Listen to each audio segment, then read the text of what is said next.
नमो विष्णुपादाय कृष्णप्रेष्ठाय भूतले श्रीमते भक्तिवेदान्तस्वामीति नामिने।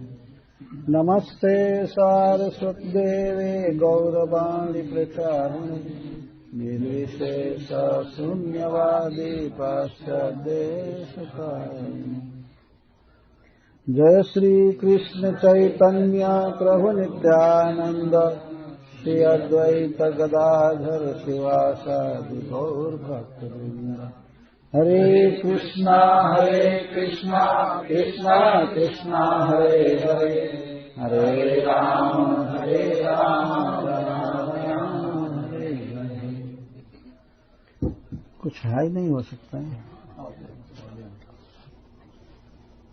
श्री प्रद्युम्न दास जी को बहुत बहुत धन्यवाद देता हूँ, जिन्होंने यहाँ पर इतने लोगों को भगवान कृष्ण से जोड़ा है और इस्कान से जोड़ा है। इसके साथ ही उनके परिकर सब संबंधीगण और भक्तगण जो हैं इकट्ठे हुए हैं भगवान के विषय में सुनने के लिए, तो इस प्रयास के लिए आपको भूरी भूरी धन्यवाद। आज भगवान की उस लीला का वर्णन किया जाएगा जिसमें भगवान के कृपा की सीमा दिखाई गई है। सभी जीवों के प्रति भगवान स्नेह से भरे हैं। कभी भी किसी भी जीव के प्रति भगवान का उपेक्षा का भाव नहीं होता है, कभी नहीं। उनका स्वरूप ही ऐसा है कि वे सभी जीवों के परम प्रिय हैं और सभी जीवों से प्रेम करते हैं। चाहे कोई जीव कितनी भी गलती करे, अपराध करे, पाप करे, भगवान उसको कभी भी पराया दृष्टि से नहीं देख सकते, बहुत प्रेम करते हैं। वैसे भगवान की सभी लीलाओं में भगवान की ये विशेषता प्रकट होती है, प्रेम करते हैं। परंतु एक ऐसी लीला है भगवान की जिसमें उनके इस स्वरूप का पूरा पूरा प्रदर्शन होता है, संपूर्ण रूप से क्लियर हो जाता है कि भगवान वास्तव में नख से सिक्त कृपामय है, कृपा करते ही हैं। तो एक घटना हुई है, लीला हुई है, जिसमें भगवान ने एक अतिशय पापिनी क्रूर राक्षसी का उद्धार किए और उसे मां जसोदा का पद दिए, मातृगति दिए। अपनी नित्य लीला में भगवान ने उसे अपने मां का गौरव दिया, मां का पद दिया। तो कथा इस प्रकार की है, श्रीमद् भागवत के 10वें स्कंध के 6ठे अध्याय में है। इसको सभी वैष्णव लोग जानते हैं, इसे पूतना उद्धार के नाम से जाना जाता है। जिस दिन भगवान श्री कृष्ण 6 दिन के थे, उसी समय पूतना आई थी।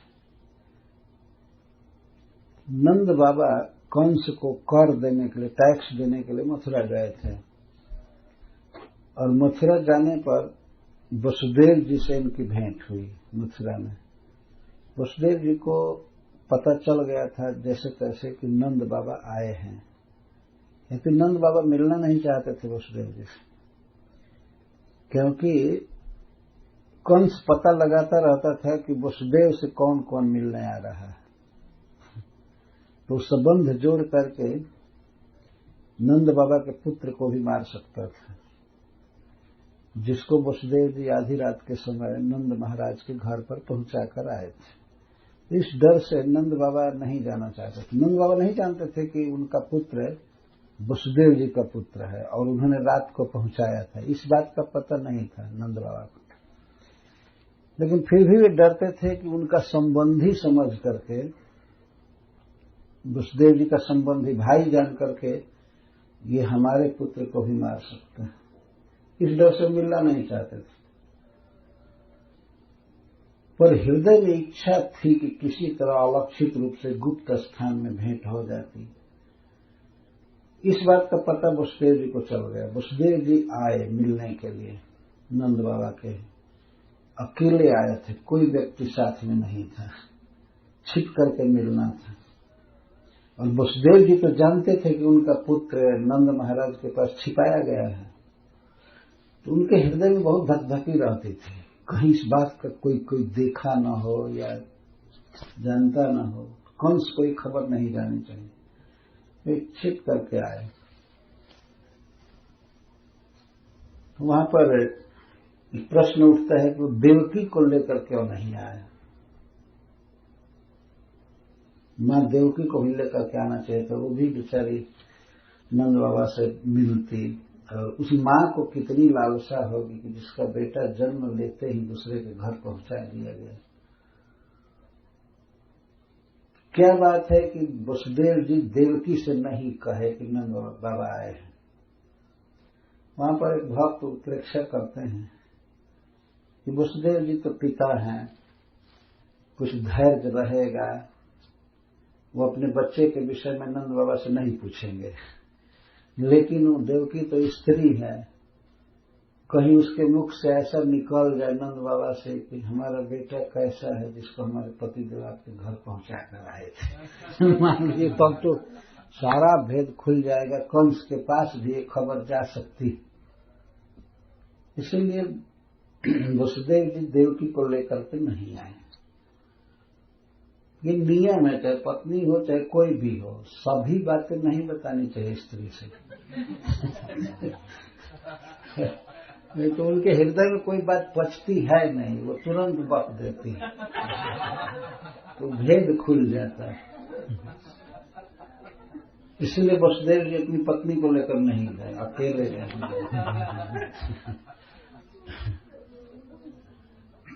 जब से युधिष्ठिर महाराज ने साथ दे दिया स्त्रियों को, तब से अब वो बात को छिपा ही नहीं सकती हैं, चाहे कोई कितना विश्वास करे कि नहीं ये नहीं कहेगी, नहीं कहेगी, नहीं कहेगी, लेकिन वो निकल ही जाती है बात। हम लोग रामायण में पढ़ते हैं कि एक बार स्वर्ग में राजा दशरथ देवताओं की मदद करने के लिए गए थे, युद्ध करके असुरों को मारे थे। तो उस समय उनकी बहुत सहायता किया था कैकेयी ने, उनकी पत्नी ने, स्वर्ग में उनकी मदद किया था युद्ध में। तो उस समय राजा दशरथ इतना प्रसन्न हुए, कहे कि प्रिय मैं तुम पर बहुत प्रसन्न हूं और मैं तुमको 2 बार वचन देता हूं, तुम कुछ भी मांगो, 2 बार मांगो मुझसे, मैं सब कुछ दे सकता हूं तुमको। इतना प्रसन्न हुए कि वैसे तो सब देते ही थे, गहना कपड़ा भोजन सब कुछ, लेकिन इतना प्रसन्न थे, कहने लगे तुम जो कुछ भी मांगोगे मैं पूरा करूंगा। तो पतिव्रता स्त्री थी, उसने कह दिया कि क्या मांगना है आपसे, जब आप ही मिले हैं तो मांगना क्या है ना। स्त्री के लिए तो सबसे बड़ा धन पति है, तो पति से क्या मांगना है। लेकिन राजा दशरथ इंसिस्ट हो रहे थे, नहीं मांगो मांगो, मैं दे करके ही तुम्हारे ऋण से मुक्त होंगे। तो उसने कह दिया कि ठीक है बाद में मांग लूंगी, टालने के लिए कह दिया बाद में मांगो। राजा दशरथ तो चले, वो भी आ गई राजधानी में। बहुत बरस बीत गया इस बात का।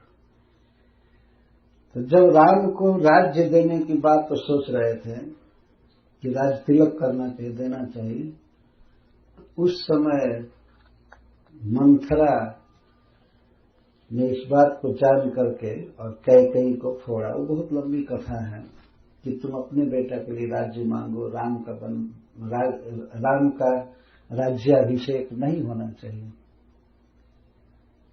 उस समय अब कैकेयी के पास कोई उपाय नहीं था, क्या करे, कैसे राम राज्य में बाधा डाले, अब कुछ समझ में नहीं आ रहा था। तो मंथरा बताई कि तुमको याद है तुमने एक बात हमसे कहा था, क्या कहा था, कि तुम्हारे पति तुमको बहुत मानते हैं, तुमसे बहुत प्रेम करते हैं और तुमको 2 वर देने के लिए कहे थे ना, कभी तुमने हमसे बताया था। तो कैकेयी को याद आ गया, हाँ हाँ ठीक कहती है, तब तो एक वर से भरत को राज्य मांगो और दूसरे से राम को वन में खदेड़ो, चलो भगाओ, तुम्हारा काम हो जाएगा।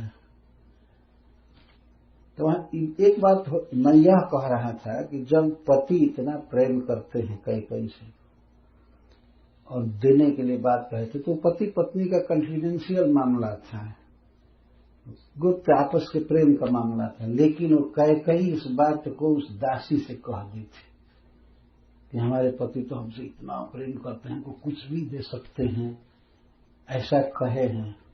क्या जरूरत थी उस थर्ड क्लास की दासी से बात कहने की, जो अपने पति के साथ इतनी बड़ी बात हो रही है। देखिए, यही कमजोरी है, प्रत्येक व्यक्ति की कुछ कमजोरी होती है। ब्रह्मा जी ने स्त्री हृदय को इस तरह कमजोर बनाया है, वो बातों को छिपा नहीं सकती, और वही बात बता देना एक दिन घातक हो गया। उसने कहा कि भरत को राज्य मांगो और राम को वन में करो, वनवास दो। इस कारण से वसुदेव जी जो भगवान के पिता हैं, वो तो नीति शास्त्र जानते हैं, वो अपनी पत्नी को लेकर नहीं आए, अकेले आए। मिले उनको पता हो गया था कि कंस के आज्ञा से पूतना गोकुल में गई है, ये आज्ञा से गई थी। तो वसुदेव जी ने नंद बाबा से कहा, मिलने के बाद समाचार हुआ, सब हुआ, लेकिन बहुत चिंतित थे अपने पुत्र के लिए। और ब्रज के जो राजा हैं, रक्षक हैं, वो आ गए थे मथुरा। तो उन्होंने तुरंत कहा कि ठीक है, कंस को आपने वार्षिक कर दे दिया और मुझसे भेंट भी हो गई, अब तुरंत गोकुल लौटिए, क्योंकि वहां बहुत उत्पात हो रहे हैं, बहुत उत्पात हो रहे हैं। वसुदेव जी का हृदय बिल्कुल जल रहा था, दुखी था कि हमारे पुत्र का कुछ अनिष्ट न हो जाए। तो नंद बाबा को भेजे, तो नंद बाबा तुरंत ही बैलों को गाड़ी में जोते और वसुदेव जी से मिल करके चले। यहां से कथा प्रारंभ होती है। श्री शुक उवाच नंदः पथि वच शौरे न मृषेति विचिन्तयन् हरिं जगाम शरणम उत्पातागम शंकितः। नंद महाराज गोकुल के रास्ते पर जाते समय मन में विचार कर रहे थे कि सौरेर वचः न मृषा, सूर्यनंदन वसुदेव जी का वचन झूठा नहीं हो सकता। जो कह रहे कि गोकुल में उत्पात हो रहा है, उत्पात हो रहा होगा। यह सोचते ही नंद बाबा भगवान विष्णु की शरण लिए। हरि शरणम जगाम, हरिम शरणम जगाम, भगवान की शरण लिए। उत्पातागम संकेत, उनको उत्पात या अनिष्ट की बहुत आशंका हो गई, भय हो गया, उससे भयभीत होकर के भगवान का स्मरण करने लगे। जो उनके घर में भगवान विष्णु थे, उनकी मूर्ति थी, उसकी शरण में गए, भगवान का स्मरण करने लगे। जब कोई संकट का समय आता है तो भक्त लोग अपने इष्ट देव का स्मरण करते हैं, और इमीडिएट स्मरण होता है घर में जो डीटी है, भगवान है, वो हमारी रक्षा करेंगे, हमारी रक्षा करेंगे। तो नंद बाबा भगवान के स्मरण में लग गए। उधर रथ पर जा रहे थे, लेकिन मन में भगवान का स्मरण कर रहे थे। अथवा श्री सनातन गोस्वामी जी अर्थ करते हैं कि हरिम जगाम शरणम, अपने परम मनोहर पुत्र का चिंतन करते हुए शरणम जगाम, शरणम मतलब गृहम जगाम, घर गए। अपने बच्चे का ही उनको स्मरण हो रहा था, परम सुंदर बच्चा का, उसका स्मरण करते हुए घर गए अपने। क्या संकट आने वाला था, वहां पर क्या उत्पात हो रहा था, इसका वर्णन सुखदेव गोस्वामी करते हैं। कंसेन प्रहिता घोरा पूतना बालघातिनी शिशुं चचार निघ्नन्ते पुरा ग्राम ब्रजादिषु। कंस के द्वारा प्रेषिता पूतना बच्चों को मारती हुई घूम रही थी। शिशुं चचार निघ्नन्ते पूरा ग्राम ब्रजादिषु। वास्तव में पूतना का एक ही काम था, बच्चों को मारना। कंस के द्वारा उसको ये अनुशासन मिला था। जब उसने सुना, कंस ने योग माया के द्वारा कि तुमको मारने वाला जन्म ले चुका है। तो कंस के मंत्रियों ने कंस से कहा था कि अरे ज्यादा से ज्यादा 10 दिन का होगा या 10 दिन से बाहर का होगा। तो इस जिला के जितने भी बच्चे हैं सबको मार दिया जाए, उसी में से एक होगा, वो खत्म हो जाएगा। इस कार्य के लिए पूतना स्वयं ही आगे आई थी कि मैं मारूंगी बच्चों को। क्योंकि ऐसे किसी गांव में अगर पुलिस भेजा जाए, सेना भेजा जाए तो झगड़ा होगा, लोग भगा देंगे, चाहे अपने बच्चे को छिपा देंगे।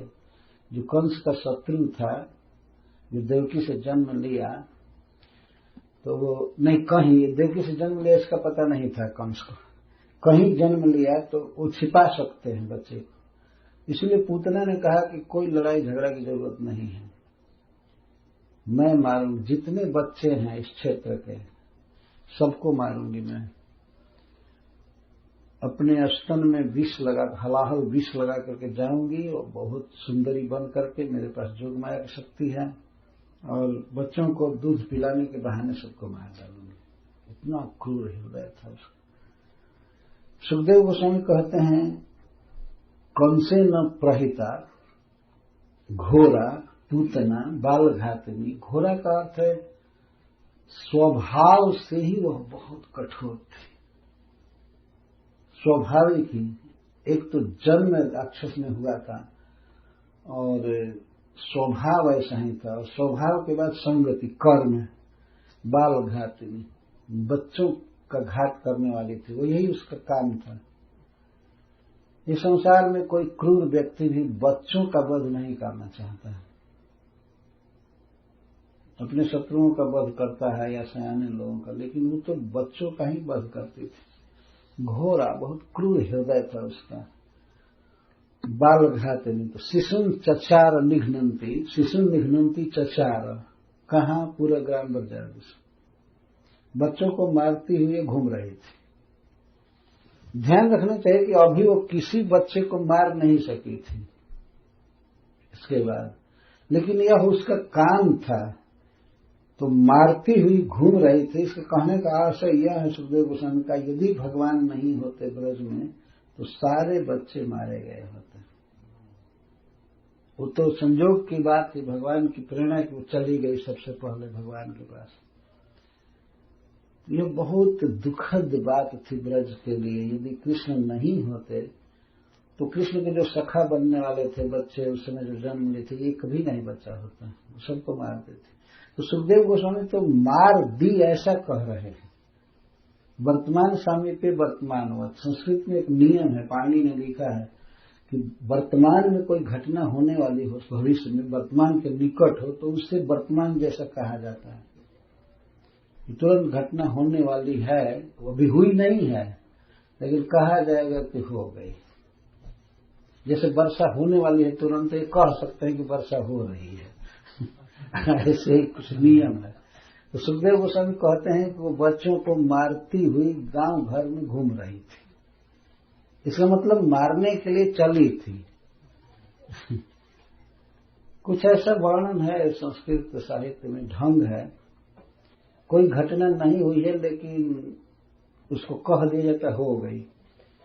जैसे सुखदेव गोस्वामी कथा कह रहे हैं तो कहते हैं कि जब धृतराष्ट्र ने अपने भतीजों को, मतलब पांडवों को, लक्षा भवन में जला दिया, यह किया वह किया, तब भगवान संधि दूत बन करके गए। ये तो वहां पर श्रीपद वल्लभाचार्य लिखते हैं कि पांडवों को जला दिया लक्षागृह में, ये क्यों कह रहे हो? तो जले नहीं थे। तो सुखदेव गोस्वामी ऐसा क्यों कह रहे हैं कि जब जला दिया, लक्षा भवन में ददाह, जब युधिष्ठिर आदि पांडवों को धृतराष्ट्र ने जला दिया, दुर्योधन आदि ने जलाया, लेकिन उसको धृतराष्ट्र का ही कर्म माना जाता है। श्रीपद वल्लभाचार्य कहते हैं कि असल में वो जला नहीं पाया, दग्ध नहीं कर पाया उनको, लेकिन जलाने का जो पाप था वो लग गया धृतराष्ट्र को। तो कुछ भी बाकी नहीं था, सब कुछ। और लक्षा भवन भी इनके अनुमति से ही बनाया गया था, इनको कहा गया था। दुर्योधन ने कहा था कि हम लोग 100 भाई हैं और 5 भाई हैं, बड़ा कंजस्टेड स्थान है यहाँ, उनके लिए स्पेशल बनाना चाहिए, उनके लिए स्पेशल भवन बनाना चाहिए। वो भी अकेला जाकर लड़के हैं तो, लेकिन भवन ऐसे पदार्थ से बनाया गया था कि एक माचिस एक बार कहीं भी आग लगा दे तो पूरा भवन आब्लेज हो जाता, ऐसे पदार्थ से बनाया गया था। और योजना थी कि किसी दिन पांडवों को जलाकर भस्म किया जाएगा, इन 5 भाइयों को। तो सब उपाय हो चुका था, आग लगाना भर बाकी था। तो एक दिन भीमसेन स्वयं ही फूंक करके चल दिए, वो सबको लेकर, अपने भाइयों को और मां को। वो घर को स्वयं ही जलाए थे भीमसेन। लेकिन संजोग की बात थी कि एक भीलनी, एक सबरी, जंगल में रहने वाली स्त्री अपने 5 पुत्रों के साथ उस दिन उस भवन के बरामदे में सो रही थी, बरामदा में सो रही थी। जब आग लगी वो बेचारी उसमें जल गई और उसके 5 पुत्र जल गए। जब सवेरा हुआ, सब छानबीन होने लगी, आग लगी, तो रात में ही लोग दौड़ आए। इंद्रप्रस्थ में आग लगी थी, तो हस्तिनापुर से तो सवेरे लोग आए, वो मेरठ के पास हस्तिनापुर पड़ता था, और इंद्रप्रस्थ दिल्ली में था वहां जहां आग लगाई गई थी। सवेरे सब लोग देखने लगे, सब देखने, तो 5 जले हुए लाश भी मिले। तो अब तो सबको विश्वास हो गया कि पांडव जल गए, जबकि वो सुरंग से, जो विदुर जी ने बनवाया था, टनल से वो भीतर से घर से जंगल में चले गए थे। वो 5 भाई मरे नहीं थे और न कुंती मरी थी, परंतु यहाँ साफ शरीर मिला चला हुआ, तो लोग तो सब जगह प्रचार हो गया, सब लोग रोने लगे, अपने लोग भी। यहाँ तक दुर्योधन आदि भी रो रहे थे, सब रोने लगे कि हाय हमारे भाई जल गए, हो गए। दुनिया को तो पता नहीं था कि जलाने के लिए ही घर बनाया गया था।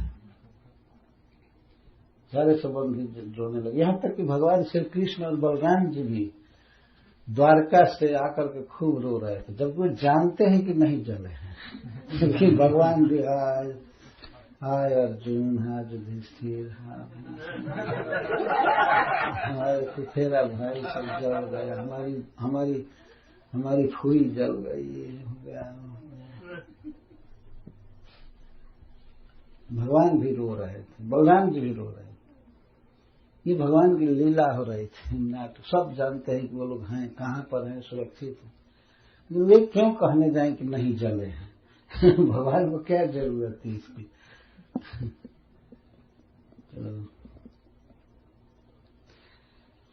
सुखदेव गोस्वामी कहते हैं कि जब धृतराष्ट्र ने अपने भाई के पुत्रों को जला दिया, ऐसा कहते हैं, तब बल्लभाचार्य जी कहते हैं कि जलाया नहीं, लेकिन जलाने का पूरा पाप लग गया था, इसीलिए सुखदेव गोस्वामी कहते हैं कि जला दिया।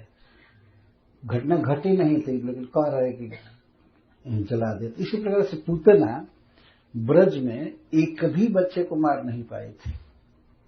मारी होगी पहले, दूसरे बच्चों को मारी होगी, लेकिन ब्रज में, जिस ब्रज में भगवान रह रहे थे, उसमें अभी एक भी बच्चे को नहीं मारी थी। लोग कैसे मार सकती थी जहां भगवान साक्षात रह रहे हैं, कैसे मार सकती थी? तो कंस ने उसको स्पेशल ऑर्डर दिया था और ये भी कहा था कि अगर तुम ये काम करोगी तो तुम्हारा रिवार्ड बढ़ा दिया जाएगा। उसका जो सैलरी था वो बहुत बढ़ा दिया था। कोई स्पेशल काम कराया जाता है तो सेवक को टीए भत्ता देना चाहिए उसको, तो वो खूब इनाम देने को कहा था, तो गई। सुखदेव गोस्वामी के मुख से ये कथा सुनकर परीक्षित महाराज बहुत भयभीत हो गए। देखिए, परीक्षित महाराज जानते हैं कि कृष्ण साक्षात परब्रह्म है, परम ईश्वर है, काल के भी काल है, लेकिन कथा सुनते समय भाव तो श्री कृष्ण के सुकुमार बच्चे के शरीर का स्मरण हो रहा था। तो कांप गए कि बच्चों को मारते हुए घूम रहे हैं तो कृष्ण को भी मार सकती है। तब सुखदेव गोस्वामी आश्वासन देते हैं 3रे श्लोक में, न जत्र श्रवणादीनि रक्षोघ्नानि स्वकर्मसु कुर्वन्ति सात्वतां भर्तुर्जातु धान्यश्च तत्र हि। कहते हैं सुखदेव गोस्वामी महाराज, आप चिंता मत कीजिए, जानते हैं राक्षसियों का या राक्षसों का प्रभाव कहाँ पड़ता है? अरे जहां भगवान की का कथा कीर्तन न होता हो, न जत्र श्रवणादिनी, जहां पर भगवान की कथा का श्रवण आदि नहीं होता है, वहीं पर राक्षसों का बल चलता है। और जहां साक्षात भगवान विद्यमान है वहां ये क्या कर पाएगी। विशाल अग्नि पुंज में जैसे फतिंगे नष्ट हो जाते हो, ब्रज में जाएगी और वहां भस्म हो जाएगी। आप चिंता मत कीजिए। तो दुष्ट लोगों का प्रभाव है वहां नहीं चलता है जहां भक्तजन भगवान के श्रवण कीर्तन में रहते हैं। न जत्र श्रवणादिनी, श्रवण आदिनी, जहां भगवान की कथाएं होती हैं, कीर्तन होता है, श्रवण होता है, वहां पर बैड एलिमेंट्स कोई भी काम नहीं कर पाते, किसी का बुरा प्रभाव नहीं चल सकता। कभी कभी लोग झूठ मूठ किसी को फंसा देते हैं कि तुमको भूत लग रहा है, ये लग रहा है। जप करने वाले को, कंठी बांधने वाले कोई भूत प्रेत कभी देख ही नहीं सकते हैं। ये लोग भ्रम में पड़े रहते हैं। जो भगवान का नाम लेता है, भगवान को प्रणाम कर रहा है, भगवान का प्रसाद खा रहा है, उस पर भूत कैसे आएगा। ये संभव ही नहीं है। जहां पर श्रवण कीर्तन नहीं होता है, सुखदेव जी कहते हैं, अपना कर्म करते हुए ही, अपना जॉब, अपना ऑफिस अटेंड करते हुए भी कोई जप करता है, भगवान की कथा सुनता है, तो वहां पर राक्षसों का बल नहीं चलता है। तो जब श्रवण कीर्तन करने वाले पर राक्षसों का प्रभाव नहीं पड़ सकता है, तो जहां साक्षात लक्ष्मीपति भगवान है वहां क्या प्रभाव डालेगी वो। तो महाराज परीक्षित प्रसन्न हो गए बात सुनकर। अब प्रकृत कथा को कह रहे। सा खेचरी एक दो पित्य पूतना नंद गोकुलम जो सित्वा माई आत्मानं प्राविशत कामचारिणी। सा कामचारिणी, कामम स्वेच्छा स्वैरम, अपनी इच्छा के अनुसार विचरण करने वाली और अपनी इच्छा के अनुसार भेष बनाने में समर्थ पूतना एक बार नंद गोकुलम जगाम, नंद महाराज के गांव में गई।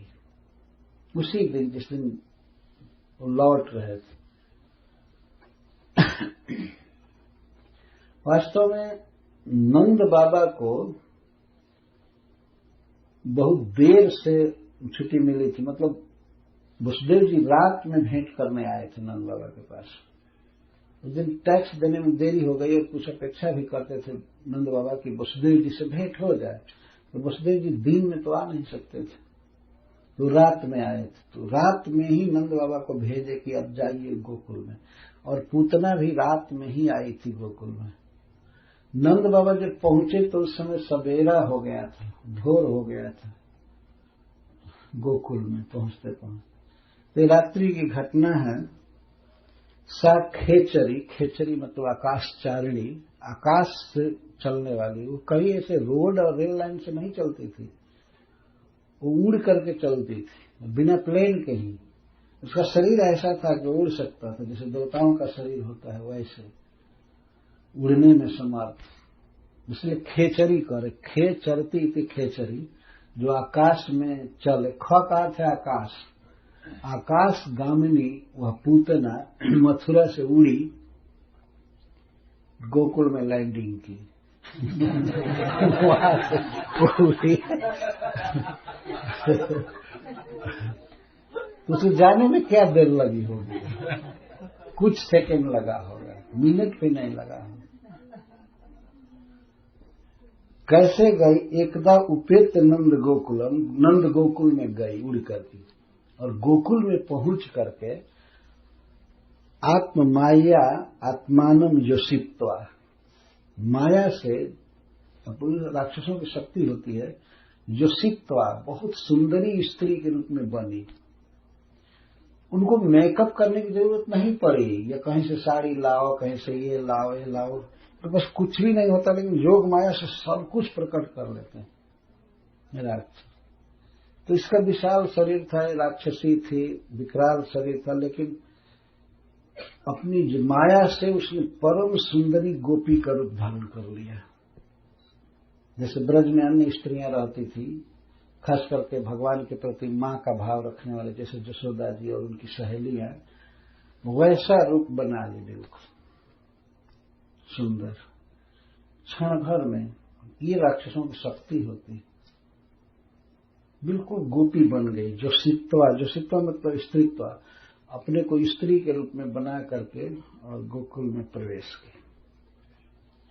फिर मानो महाराज परीक्षित पूछे कि अरे इतना निर्लज कैसे हो गई, दूसरे के घर में दूसरे के गांव में ऐसे घूम रही है। तो सुखदेव गोस्वामी कहते हैं कामचारिणी, वो तो अपनी स्वेच्छा से ही विचरण करती थी, जहां तहां घूमती थी, कोई निमंत्रण से थोड़े गई थी, ऐसे बस घुमा करती थी और बच्चों को मारा करती थी, यही उसका काम था। तो उसके जीवन में लज्जा नाम की कोई चीज नहीं थी। कामचारी प्राविशत, उसने प्रवेश किया। तब श्रील सुखदेव गोस्वामी पूतना के वेश का वर्णन कर रहे हैं। कितनी सुंदरी स्त्री बनी थी वो अपनी माया शक्ति से, इसका वर्णन कर रहे हैं। ताम केश बंध प्रतिशक्त मल्लिका बृहन्नितंब स्तन कृच्छ मध्यमाम सुवास संकंपित कर्णभूषण त्रिशो लसत कुंतल मंडितानना।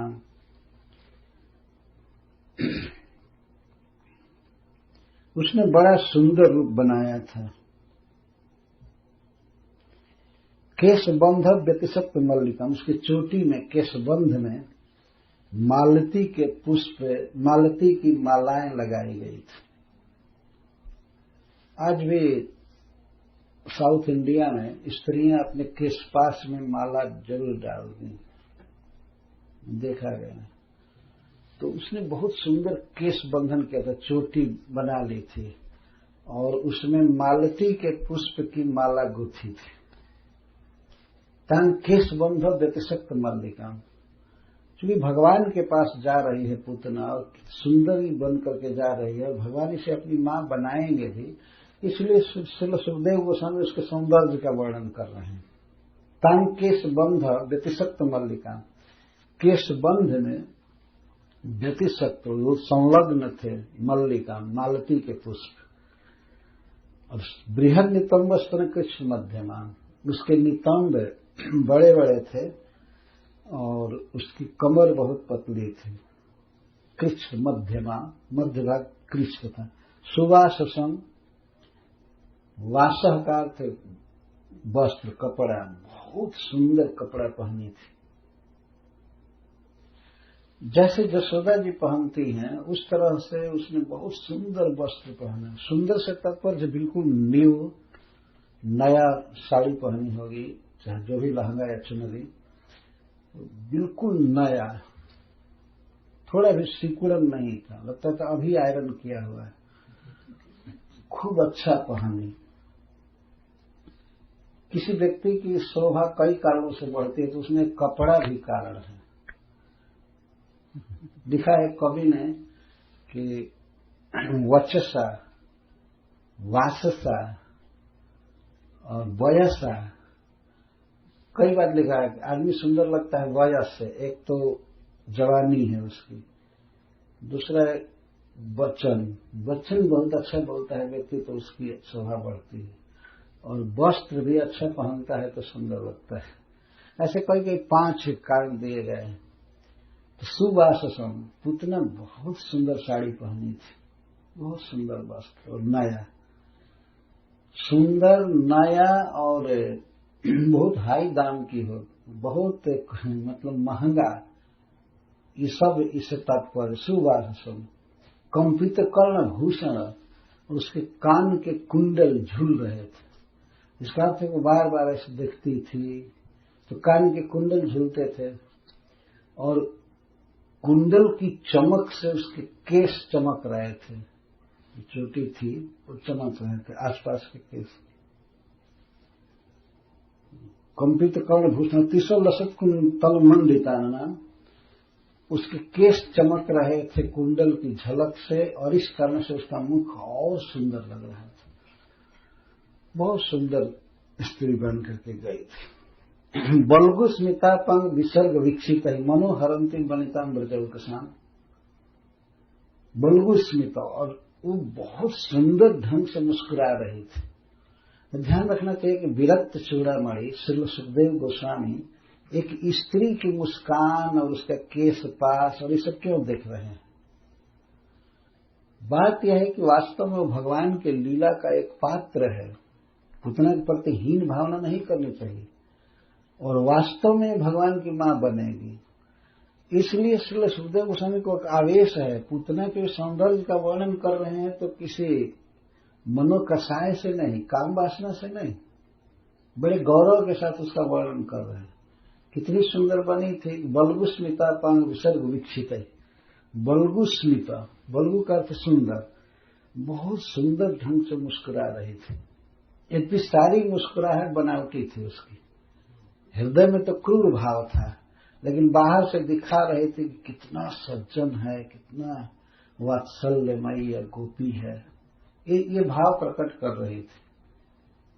बल्गु स्मितापांग विसर्ग विकसित है और लोगों के प्रति बहुत स्नेह से, ऊपर के भाव से देख रही थी, तिरछी चितवन से। तो जो ब्रजवासिनी स्त्रियां थीं उनके मन को हर रही थी। ब्रजोत्सव से तात्पर्य है स्त्रियों से, ब्रज जिनका ओक है, निवास है, ब्रजोत्सव, ब्रजवासिनी स्त्रियों के चित्त को हर रही थी। चित्त को हरने का मतलब है कि उन लोगों को बहुत अच्छा लगा, बहुत अच्छा लगा स्त्रियों को। इस लाला के जन्म के अवसर पर पता नहीं कहां से कोई देवी आई है, इंद्र की पत्नी है कि लक्ष्मी जी हैं कि कौन है, इतना सुंदर थे कि वो लोग तो कुछ समझ नहीं रहे थे, उसके सौंदर्य के प्रभाव से चकित थे, तो उनका मन उसमें लग गया। इसका अर्थ है कि वो जहां जहां जाती थी तो स्त्रियां भी देखती थी और कोई पूछती नहीं थी कौन है, उसे कौन पूछने का साहस करे। इतनी सुंदरी थी, इतना तेज था उसमें कि कोई पूछ भी नहीं सकती थी। तो अमन सताम भोज करेण रूपिणी गोप्य श्रियम दृष्टमिवागताम पति। तो आपस में गोपियां क्या बात करती हैं वहां पर, यहां सुखदेव गोस्वामी कहते हैं अमन सता अम्भोज करेण, हाथ में कमल भी ले ली थी। वो चल रहे थे तो चल रही थी, कमल कोई सुनती थी, कभी ऐसे हाथ से धुनोती, नमस्कार इसको झुलाती थी कमल को। तो हाथ में चूंकि कमल था और परम सुंदरी थी, इसलिए गोपियां क्या समझी आपस में, जानती है कौन है, ये साक्षात लक्ष्मी जी हैं। लक्ष्मी जी जैसे अपने पति को खोजते हुए चलती हैं, ऐसे ये खोजते हुए चल रहे हैं। लगता है कि नारायण भी वृंदावन में आ गए, लगता है ऐसे। ये लक्ष्मी ही हो सकती है, इसमें कोई संदेह नहीं है। There is no any doubt actually. लेकिन ये रियलाइजेशन है, ये ब्रजवासियों का रियलाइजेशन देखिए। यह भी अच्छा है एक भाव की पूतना जैसी राक्षसी भी उनको लक्ष्मी के रूप में दिखाई दे रही है। हरीश्वरी जी कहते हैं कि जो व्यक्ति सज्जन होता है उसको सब जगह अच्छा चीज दिखाई देता है। उस बाल घातनी पूतना को भी वो लक्ष्मी जी के रूप में देख रहे हैं, और जो दुष्ट व्यक्ति होगा वो लक्ष्मी जी को भी राक्षसी के रूप में देखेंगे। अपना अपना भाव देखिए। ब्रजवासिनी स्त्री आपस में बात करने लगी, देखो देखो कमल भी लेकर के हाथ में आई है। क्या ऐसी सुंदरी स्त्री कोई मनुष्य में संभव है? कभी नहीं, कभी नहीं, देवताओं में भी कोई नहीं हो सकती। तो केवल नारायण की पत्नी लक्ष्मी जी इतनी सुंदर। तो दूसरी स्त्रियां कहती हैं सखी तुम्हारा रियलाइजेशन बिल्कुल परफेक्ट है, बिल्कुल कंप्लीट है। अच्छा, तो रियलाइजेशन बाद में पता चलेगा कि कौन है। इस तरह से आदमी धोखा में पड़ता है। वाले सोचता है ये व्यक्ति ऐसा है, पूर्ण है, पवित्र है, बाद में पता लगता है अरे ये तो भोगस्थ है। ऐसा बाद में पता चलता। तो अमन सतम भोज करेण रूपिणी श्रिय गोप्य श्रियम दृष्ट विवागताम पति। तो कोई कोई गोपियां कहते हैं कि अरे लक्ष्मी जी होंगे तो इधर क्यों आएंगी, इधर क्यों आएंगी। तो लक्ष्मी जी तो केवल अपने पति के पीछे रहती है, पति के साथ रहती है। तो लगता है कि उनके पति कहीं इधर आए होंगे, हो सकता है ब्रज की शोभा देखने आए होंगे। तो लक्ष्मी जी भी पीछे से अपने पति को खोजते हुए आ गई। नारायण तो कहीं भी जा सकते हैं, और वास्तविक बात तो उनके मुख से जो निकल गई है वो ये है, वो तो लक्ष्मी नहीं है लेकिन नारायण तो आए ही हैं यहाँ पर बाल लीला कर रहे हैं, भगवान तो हैं। इस तरह से आपस में बात कर रही पूतना के विषय में। यदि अकस्मात कोई लोकोत्तर पुरुष मतलब इस लोक से भिन्न स्वरूप सब कुछ आ जाए तो सब लोग पूछेंगे ना कहाँ का है, कौन है। तो सब स्त्रियां आपस में बात कर रही हैं और प्रत्येक ने निर्णय सुना दिया कि लक्ष्मी जी हैं, इसमें कोई संदेह नहीं। अब सुखदेव गोस्वामी ब्रजवासियों के रियलाइजेशन की बात कहकर पूतना के कर्म का वर्णन कर रहे हैं। बाल ग्रहस्तत्र विचिन्वती शिशुम जदृक्षयानंद गृहे सदंतकम बालम प्रतिच्छन्न निजोरुतेजसं ददर्श तल्पेग्निवाहितं भसी।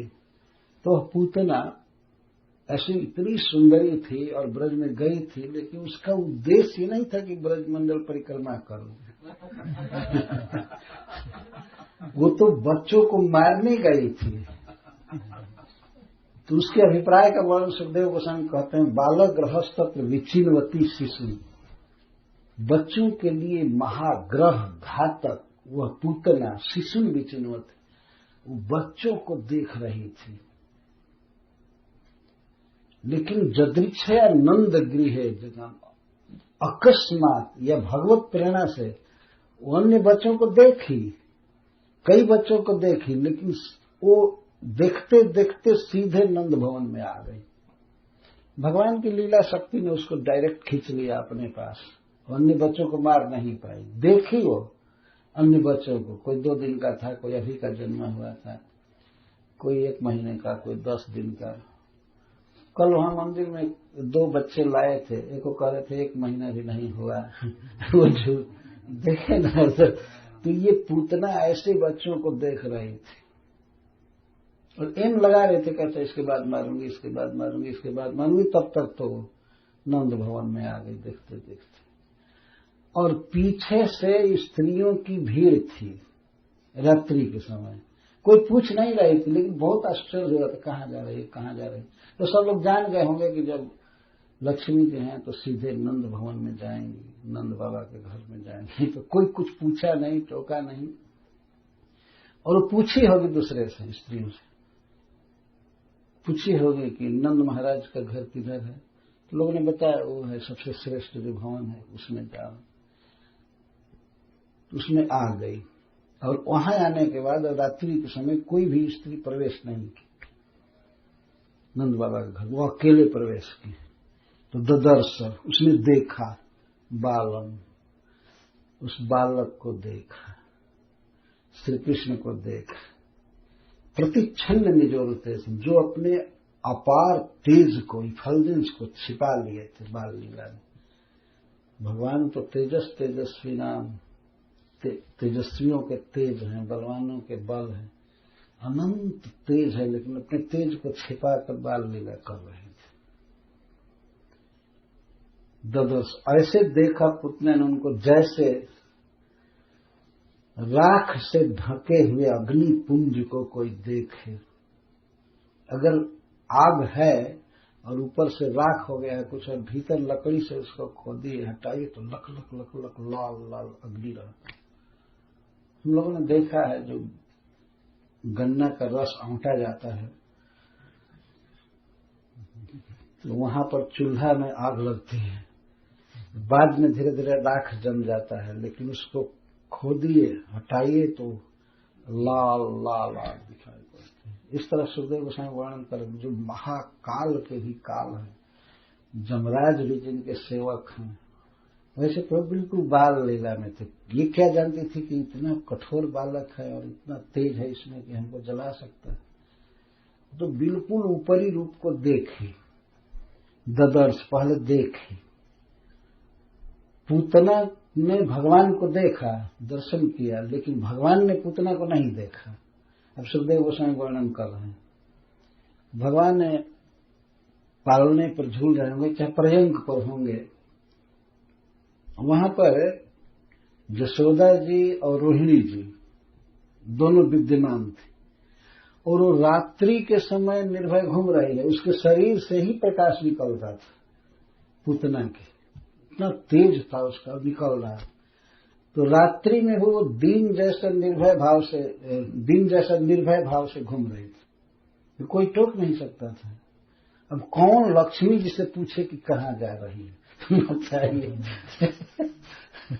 जब यही भाव है कि लक्ष्मी जी है, तो वो तो अहो भाग्य मानते थे कि हमारे ब्रज में लक्ष्मी जी आई हैं। तो विबुद्धताम बालक मारिकागहम, उसको जान गए भगवान श्री कृष्ण, जान गए कि यह बालक मारिकागहम, बच्चों को मारने वाली ग्रह पापिनी।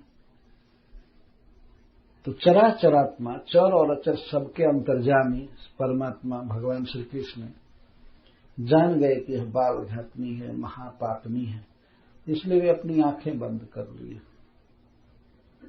वे पुतना को नहीं देखे। बच्चे थे ऐसे लेटे हुए थे तो आंख बंद कर लिए। वो डायरेक्ट कृष्ण को देख रही है, समझ गए तो आसानी से इसको मार डालूंगी, क्योंकि भगवान अपने तेज को छिपाए थे और भगवान उसको नहीं देखे। वहीं पर खड़ी है, देख रही है कृष्ण को, तल पे पर्यंक पर देख रही है, लेकिन भगवान आंख बंद कर, वो उसको नहीं देख रहे थे। वे चाहते तो देखते, लेकिन देख नहीं रहे थे। भगवान ने क्यों आंखें बंद कर लिया, इस पर बहुत से आचार्यों ने, भक्तों ने उत्प्रेक्षा लिखा है, कई प्रकार के कारण लिखे हैं। तो कुछ कारण यहाँ पर प्रस्तुत किए जा रहे हैं। ये पूरा कारण लिखा गया है। पूतना को देखकर भगवान श्री कृष्ण ने अपनी आंखें बंद कर लिए। इस पर भक्त कवियों और टीकाकारों ने अनेकों प्रकार की उत्प्रेक्षाएं की है, जिसमें कुछ ये भगवान श्री कृष्ण ने क्यों नेत्र बंद कर लिए, वो क्यों नहीं देखे पूतना को। पूतना देख रही है देर तक कृष्ण को, और सोचने लगे कैसे मारूंगी, क्या करूंगी, कैसे करूंगी, और बच्चा आंख बंद किया है। आंख क्यों बंद किया, इस पर भक्तों का तो मनोभाव भगवान के रूप का चिंतन करेगा। पूतना का तो वर्णन कर दिया सुखदेव गोस्वामी ने। कृष्ण का वर्णन करते हुए कहते हैं कि वे समस्त प्राणियों के अंतरात्मा, सबकी गति को जानने वाले भगवान अपनी आंख बंद कर दी, जानबूझकर बंद कर लिए। यहाँ पर सुखदेव गोस्वामी कहते क्यों बंद किए, इस पर भक्तों ने लिखा है। तो सबसे पहले श्रीपाद वल्लभाचार्य जी के उत्प्रेक्षा को रख रहे हैं। श्रीमद वल्लभाचार्य ने सुबोधनी में कहा है, अविद्या ही पूतना है। भगवान श्री कृष्ण ने सोचा कि मेरी दृष्टि के सामने अविद्या टिक नहीं सकती है, फिर लीला कैसे होगी, इसलिए नेत्र बंद कर ली। यह भी एक सत्य है उत्प्रेक्षा। वास्तव में पूतना एक स्त्री थी, लेकिन वो अविद्या को रिप्रेजेंट कर रही थी। अविद्या, कृष्ण का ज्ञान न होना। तो भगवान ने सोचा कि मैं अगर नेत्र खोल करके इसको देखूंगा तो अविद्या मेरे सामने टिक नहीं पाएगी और मैं लीला कर नहीं पाऊंगा, न मुझको ये दूध पिलाएगी, न मारने का प्रयास करेगी। तो इसलिए आंख बंद कर लिया। ये भी बिल्कुल ठीक है। यह पूतना बाल घातनी है, पूतन अपि नयति इति पूतना, जो पवित्र बच्चों को भी ले जाए। पूतन अपि नयति, निर्दोष पवित्र बच्चों को भी ले जाए, उसको पूतना कहा गया है। यह पवित्र बालकों को भी ले जाती है, ऐसा जघन्य कृत करने वाली का मुंह नहीं देखना चाहिए। शायद यह सोचकर कृष्ण ने आंख बंद कर लिया। जिस तरह बच्चों को मारने वाली है, तो इसका मुंह नहीं देखना चाहिए। कहते हैं ना लोग, कभी कभी किसी को गाली देते हो, कहते हैं तुम्हारा मुंह नहीं देखूंगा, देखने लायक नहीं है, तुम इतने पापी हो, इतने दुरात्मा हो। तो भगवान ने पूतना को नहीं देखा, ये सोच करके एक भक्त कहते हैं कि वो पवित्र बच्चों को भी ले जाती थी, इसलिए उसका मुंह देखने लायक नहीं था। शायद भगवान यह सोचकर आंख बंद कर दी। तीसरी उत्प्रेक्षा है कि भगवान आंख बंद करके ये देखने लगे कि इस जन्म में तो इसने मुझे कोई भक्ति नहीं किया, कोई अच्छा कर्म नहीं किया है, केवल पाप किया है। संभव हो सकता है पूर्व जन्म में कुछ किया होगा, तो शायद भगवान ध्यान से देखने लगे कि पूर्व जन्म में इसने कुछ किया है कि नहीं। यह भी संभव है, इस जन्म में तो कुछ किया नहीं, पहले का कुछ किया है क्या। चौथी परीक्षा है, भगवान ने अपने मन में विचार किया कि मैंने पापिनी का दूध कभी नहीं पिया, पापिनी स्त्री का दूध कभी नहीं पिया। तो अब जैसे लोग आंख बंद करके चिरायते का काढ़ा पी जाते हैं, वैसे ही इसका दूध भी मुझे पीना ही पड़ेगा। नेत्र बंद करके पी। तो मैंने ऐसा तो खराब दूध कभी पिया नहीं, मैंने माता अदिति का दूध पिया या और भी माताओं का दूध पिया हूं, लेकिन इसका दूध मुझे पीना पड़ेगा। तो जैसे कोई दवा कड़ी होती, चिरायता का काढ़ा होता है, बंद करके पी जाते। शायद भगवान इसीलिए आंख बंद कर लिए कि अब तो पीऊंगा ही, लेकिन आंख बंद करके पी जाऊंगा। जो इसलिए आंख बंद किए। पांचवा, भगवान के उदर में निवास करने वाले असंख्य कोटि ब्रह्मांडों के जीव यह जानकर घबरा गए कि श्याम सुंदर पूतना के स्तन में लगा हलाहल विष पीने जा रहे हैं, अतः उन्हें समझाने के लिए श्री कृष्ण ने नेत्र बंद कर ली। जब भगवान पीने का सोचे तो उत्प्रेक्षा की जा रही है कि भगवान के उदर में तो अनंत जीव रहते हैं, अनंत ब्रह्मांड है। ये सब जीव घबरा गए कि जहर पिएंगे तो हम लोग मरेंगे, हम लोग मर जाएंगे। तो भगवान आंख बंद करके मानो उनको समझा रहे हैं कुछ नहीं होगा, कोई अनिष्ट नहीं होगा, शांत रहो। मानो सभी जीवों के जो लीडर है उनको सांत्वना दे रहे हैं कि नहीं कुछ नहीं होगा, घबराओ मत। छठा, श्री कृष्ण शिशु ने विचार किया कि मैं गोकुल में यह सोचकर आया था कि माखन मिश्री खाऊंगा, सो छठी के दिन ही विष पीने का अवसर आ गया। इसलिए आंख बंद करके मानो वे शंकर जी का ध्यान किए कि विष पीना आपका काम है, आप विष पीजिए, हमको दूध पीने दीजिए। भगवान ने सोचा कि हम तो माखन मिश्री खाने आए, दूध पीने आए, और आज विष पीना पड़ रहा है। तो शिव जी का ध्यान करने लगे कि सरकार अपना हिस्सा ले लीजिए, आप विष पीजिए, हमको दूध पीने दीजिए। और ये बात सत्य है, वास्तव में विष शिव जी ने पिया था। रोष समन्वितो पिबत, भागवत में सुखदेव गोस्वामी कहते हैं कि रोष के साथ भगवान ने पिया। तो भगवान श्री कृष्ण दूध पिए और शिव जी विष पिए थे। रोष उनका एक नाम है, क्रोध के अवतार है भगवान शिव। बिल्कुल सत्य बात।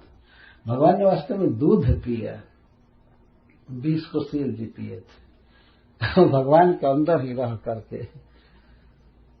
तो ऐसे भगवान श्री कृष्ण कैसे विष पिएंगे, इतना कोमल शरीर, उनको क्या जरूरत विष पीने की, वो तो दूध ही पीते हैं। तो मानो शिव जी का ध्यान करने लगे कि आप अपना हिस्सा ले लीजिए, आप पीजिए। क्योंकि समुद्र का भी विष पिए थे, तो ये छोटा सा विष पीने में क्या समुद्र मंथन के समय कितना भारी स्टॉक विष था और उसको हथेली पर करके पी गए। तो उनके लिए कौन बड़ी बात है। तो आंख बंद करने का भाव एक मानो शिव जी का ध्यान कर रहे हैं भगवान, या बात की जरूरत पड़ गई, आप विष पी। आठवां, नेत्रों ने सोचा, श्री कृष्ण के नेत्र ने विचार किया कि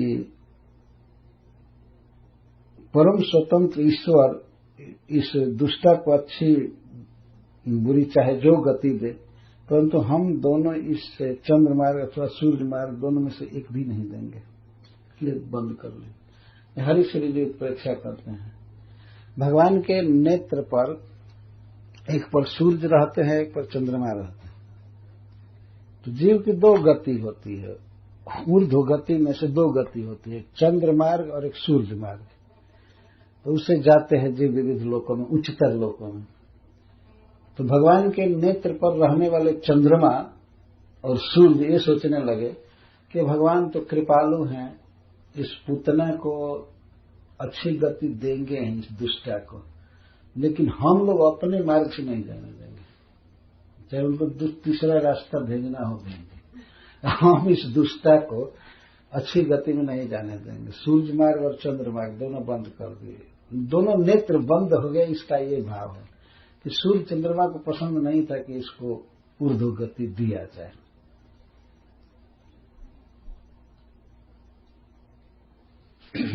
आठवां, नेत्रों ने सोचा पूतना के नेत्र हैं तो हमारी जाति के, परंतु ये इस क्रूर राक्षसी की शोभा बढ़ा रहे हैं, इसलिए अपने होने पर भी दर्शन के योग्य नहीं है, इसलिए उन्होंने अपने को पलकों से ढक लिया। तो पूतना की आंखें और भगवान की आंखें एक जाति की है, नाक होने से वो भी आंख है, ये भी आंख है।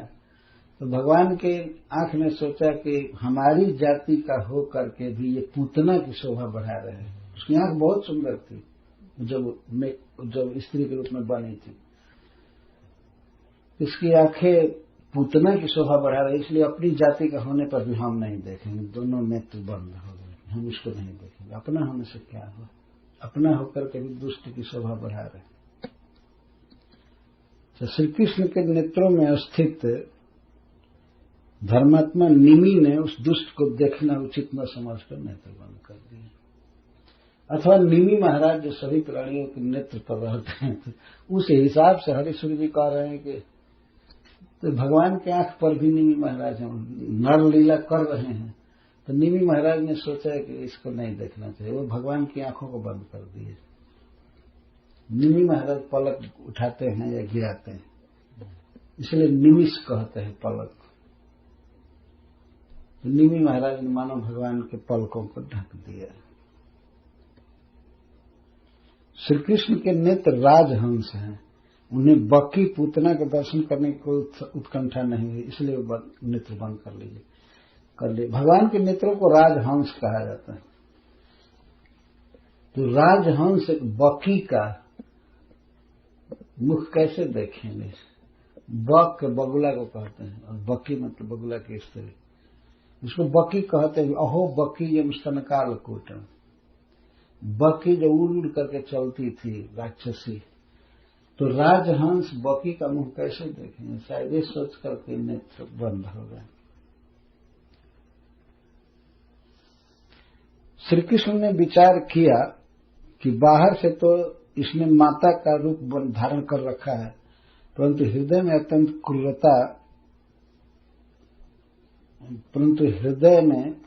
क्रूरता भरे हुए है। ऐसी स्त्री का मुंह न देखना ही उचित है, इसलिए नेत्र बंद कर ले। भगवान ने सोचा कि बाहर से कोई माँ का भेष बनाकर आई है, गोपी का भेष बना करके आई है, लेकिन भीतर से बहुत क्रूर है, इसलिए इसका मुंह नहीं देखना चाहिए। उन्होंने सोचा कि मुझे निर्दर देखकर कहीं ऐसा न समझ जाए कि इसके ऊपर मेरा प्रभाव नहीं चलेगा और फिर लौट न जाए, इसलिए नेत्र बंद कर लिए। और भगवान ने सोचा कि अगर मैं नेत्र खुला रखूंगा तो ये सोचेगी कि अरे इसको तो कोई भय नहीं लग रहा है, तो कहीं लौट न जाए मथुरा, इसलिए नेत्र बंद कर लिए। बाल लीला के प्रारंभ में पहल स्त्री से ही मुठभेड़ हो गई, इस विचार से वैराग्य पूर्वक नेत्र बंद कर लिए। भगवान ने नेत्र क्यों बंद किया, इस पर कहते हैं भक्त कवि के, उन्होंने सोचा कि देखो लीला करने चला हूं, तब तक पहली लीला में ही स्त्री से लड़ाई ठन गई, स्त्री से मुठभेड़ हो गई, तो इसलिए वे आंख बंद कर लिए। ये उचित नहीं है इसका मुख देखना, तो उन्होंने सोचा कि निडर देखकर चले जाए। श्री कृष्ण के मन में यह बात आई कि करुणा दृष्टि से देखूंगा तो इसे मारूंगा नहीं, और उग्र दृष्टि से देखूंगा तो ये जलकर राख हो जाएगी, इसलिए न देखना ही ठीक है। तो लीला की सिद्धि के लिए नेत्र बंद कर लेना ही उत्तम है, इसलिए नेत्र बंद कर ली। भगवान ने सोचा कि जब स्नेह से देखूंगा एक बार तो मेरे मन में माँ का भाव आएगा कि हमारी माँ बन करके आई है, दूध पिलाने आई, तो मार नहीं पाऊंगा, और अगर उग्र दृष्टि से देखूंगा तो जलकर भस्म हो जाएगी, इसलिए भगवान ने सोचा कि देखूंगा ही नहीं। तब लीला होगी ठीक से।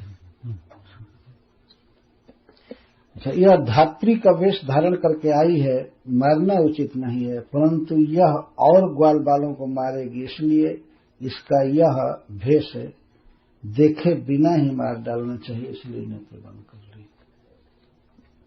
भगवान ने सोचा कि यह धात्री का वेश धारण करके आई है, मां का वेश, इसे मारना उचित नहीं है, परंतु अन्य बालकों को ये मारेगी, इसलिए इसका यह रूप देखे बिना ही इसको मारना चाहिए।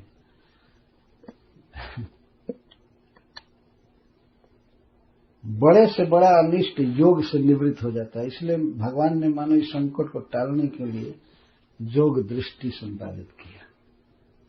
बहुत बड़ा बड़ा विघ्न योग से टल जाता है, और योग में आंख बंद करना एक क्रिया है। तो मानो भगवान इस संकट से बचने का उपाय सोचने लगे कि अब कैसे बचूंगा। बाल लीला में सब कुछ संभव है, तो मानो योग का आश्रय लिए। पूतना यह निश्चय करके आई थी कि मैं ब्रज के सारे शिशुओं को मार डालूंगी, परंतु भक्त रक्षा परायण भगवान की कृपा से ब्रज का एक भी शिशु उसे दिखाई नहीं दिया, और बालकों को खोजती हुई लीला शक्ति की प्रेरणा से सीधे नंदालय आ पहुंची। तब भगवान ने सोचा कि मेरे भक्त का बुरा करने की बात तो दूर रही, जो मेरे भक्त का बुरा सोचता है उस दुष्ट का मैं मुंह नहीं देखता। ब्रज बालक सभी श्री कृष्ण के सखा हैं, परम भक्त हैं। पूतना उनको मारने का संकल्प करके आई है, इसलिए उन्होंने नेत्र बंद कर दिए। तो भक्तों का तो कुछ हुआ नहीं ब्रज में, लेकिन भगवान का विचार है कि कोई हमारे भक्त का अनिष्ट भी सोचता है, उसका मुंह में नहीं देखना चाहिए, इसलिए नेत्र बंद कर ली। पूतना अपनी भीषण आकृति को छिपाकर राक्षसी माया से दिव्य रमणी का रूप बनाकर आई है। भगवान की दृष्टि पड़ने पर माया रहेगी नहीं और इसका असली स्वरूप प्रकट हो जाएगा। उसे सामने देखकर यशोदा मैया डर जाए और पुत्र की अनिष्ट आशंका से कहीं उसने हठात प्राण निकल जाए, इस आशंका से उन्होंने नेत्र बंद कर लिए। पूतना तो भीषण आकृति वाली है, लेकिन माया से दिव्य स्त्री का रूप बना करके आई है। अगर मैं देख दूंगा पूतना को तो उसकी माया रहेगी नहीं, भयंकर रूप प्रकट हो जाएगा। उसके भयंकर रूप को देखकर कहीं हमारे मां का हार्ट अटैक न हो जाए, तो इसलिए देखना ठीक नहीं है। उसको ऐसे ही सुंदर रूप में आने दिया जाए। ये सोचकर भगवान आंख बंद कर दी। पूतना हिंसापूर्ण हृदय से आई है, परंतु भगवान उसकी हिंसा के लिए उपयुक्त दंड न देकर उसका प्राण वध मात्र करके परम कल्याण करना चाहते हैं। भगवान समस्त सद्गुणों के भंडार हैं, उनमें धृष्टता आदि दोषों का लेश भी नहीं, इसलिए पूतना के कल्याणार्थ भी उसका प्राण वध करने से उन्हें लज्जा आती है।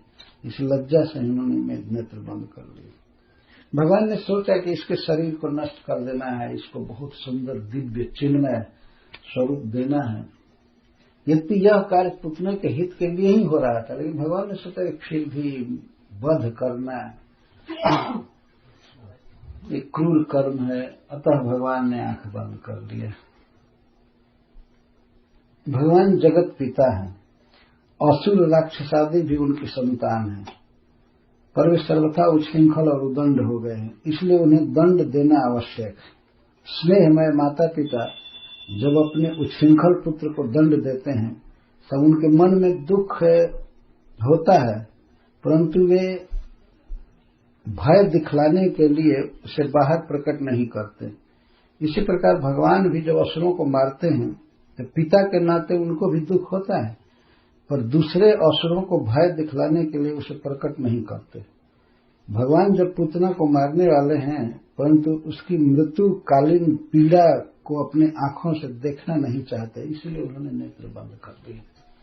ये बहुत अच्छी उत्प्रेक्षा है कि भगवान सबके पिता है, स्नेह करते हैं, लेकिन जैसे माता पिता भी कभी कभी बच्चे को दंड देते हैं, दंड देने पर उनको दुख होता है, लेकिन उसके हित के लिए दंड देते हैं, पर बच्चे के सामने प्रकट नहीं करते हैं कि उनको दुख हो रहा है, नहीं तो लीडर होकर और शैतानी करेगा। तो भगवान भी असुरों को मारते हैं, तो ऐसे मारते हैं उनको अन्य असुरों को पता न लगे कि ये दुखी हैं। भगवान को दुख होता है मारने में, लेकिन जरूरी समझ करके मारते हैं। तो इसी तरह से भगवान ने पुतना को मारने के पहले उसकी पीड़ा को अपने आंख से देखना नहीं चाहते थे कि छटपटाएगी, ये होगी, वो होगी, इसीलिए नेत्र बंद कर दिए। ये नेत्र बंद करके ही दूध पिए और पीते पीते ही मार डाले। उसका छटपटाना आदमी आंख से नहीं देखे, केवल आवाज सुने, कान कैसे बंद कर सकते थे। वो हाय हुताश कर रहे थे तो उसको सुने, लेकिन आंख से देखे नहीं, इसलिए बंद किए। छोटे बालकों का स्वभाव ही है कि अपने मां के सामने खूब खेलते हैं, पर किसी अपरिचित को देखकर डर जाते हैं और नेत्र बंद कर लेते हैं। ये बच्चों का स्वभाव देखा गया है। तो भगवान बच्चा है, बाल लीला कर रहे हैं, इसलिए स्वाभाविक ही नेत्र बंद कर लिए। अपरिचित पुतना को देखकर इसलिए बाल लीला बिहारी भगवान ने नेत्र बंद कर लिए। यह उनकी बाल लीला का माध्यम है।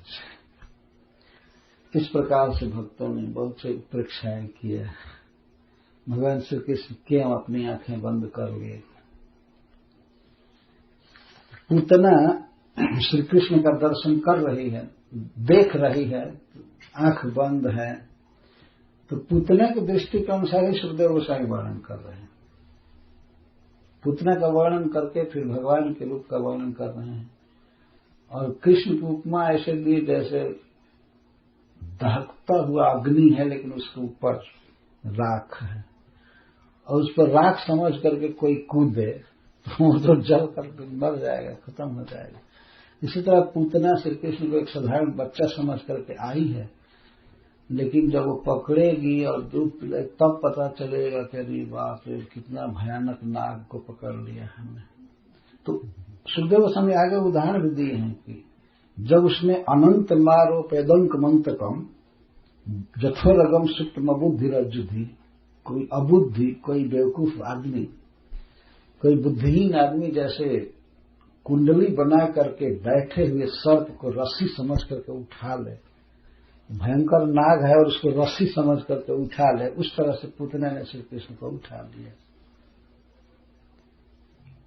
उसकी राक्षसी देह और विचार सब नष्ट हो जाएंगे। वह माता यशोदा की गति प्राप्त करेगी, धात्री गति प्राप्त करेगी। लेकिन जिस तरह से उठा रही है कृष्ण को, अद्भुत बात। इस लीला में बहुत ही गंभीर भाव छिपा हुआ है। इसी लीला ने सुखदेव गोस्वामी को भक्त बना दिया। इस श्लोक को जब सुने तो भक्त हो गए।